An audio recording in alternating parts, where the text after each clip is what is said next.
বিয়ে। আজকাল এই শব্দটা শুনলে বড্ড ভয় লাগে। ছোট থেকে যে মেয়েটি নিজে নিজে আয়নার সামনে দাঁড়িয়ে বউ সাজত,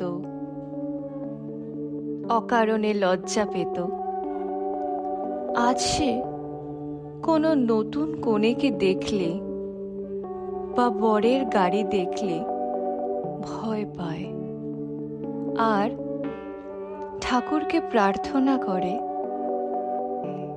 যেন আর যাই হোক তার মতন যেন না হয়। কারণ সব কিছু উজাড় করে দেওয়ার পরও যখন কপালে জোটে শুধুই মিথ্যা অপবাদ, প্রতারণা, তখন হয়তো এটাই স্বাভাবিক। প্রশ্ন একটাই, 7 পাকে ঘুরে অগ্নিকে সাক্ষী রেখে সিঁদুর পরানোর পরও কেউ কি করে মনের আঙিনায় আঁকিবুকি কাটে?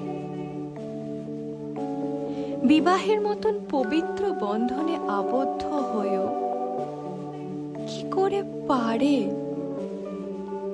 তার সেই কাছের মানুষটিকে